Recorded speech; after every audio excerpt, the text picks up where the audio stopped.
Queen Iolani is a Eastern Star. Because she's an Eastern Star, she takes her orders from the Postmaster General of Hawaii, who was the Chief Master Mason.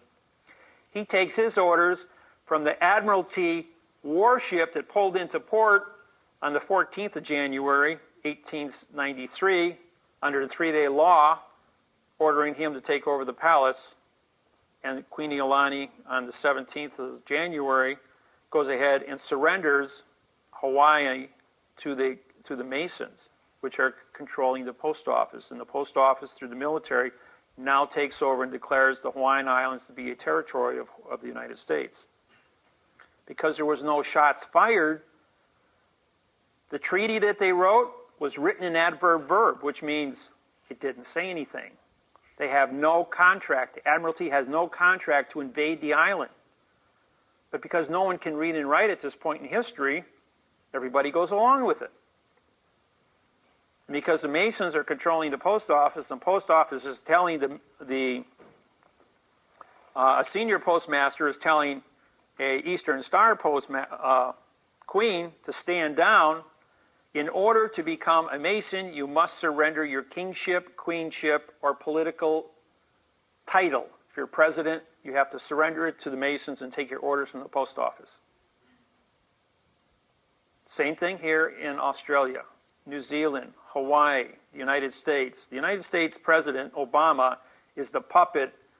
Potter is our Postmaster General. He's the one that pulls the strings and controls all branches of government. You have the same thing here, and that's why Queen Elizabeth's on your money.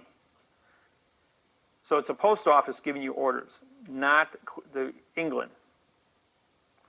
Now, if you bring this thing forward to October 22nd, 1872, plus 70 years, it comes out plus 45 days in the three-day trusts. It's December 7th, 1941. Pearl Harbor gets bombed by the Japanese.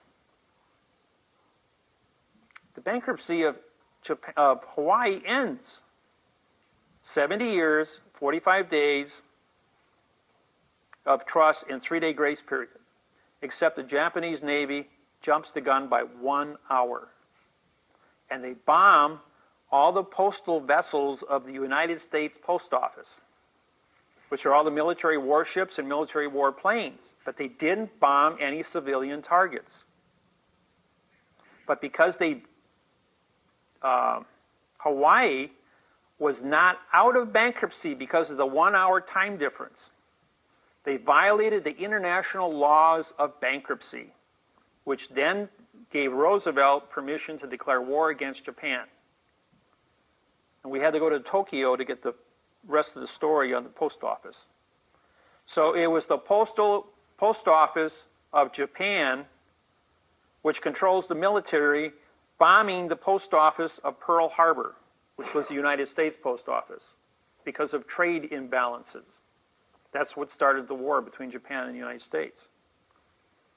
And I have two videos where Fat Boy and Little Boy, better known as the atomic bombs, where the Postmaster General of Hawaii is slapping a $1 airmail stamp on the bombs, signing his name across it as postmaster, canceling the stamp, and saying, just to make it legal, we are sending the air freight back to Japan. And that was the post office going to war against the post office. Same thing took place between Poland, coming out of bankruptcy at the stroke of midnight, 1939, and Germany invading Poland because they were no longer bankruptcy protection. That's how that all happened. Same thing takes place down here. Your post office runs everything. And because the post office controls all the vessels in dry dock, which are you, the people, you're required, you carry money in your pocket, and the money you carry in your pocket makes you postal employees of the post office. Therefore, you are vessels in dry dock, and you have to be licensed to go between point A and point B. You're corporate employees. Now, another question came up on birth certificates. What is your birth certificate? Your birth certificate is a document that allows the government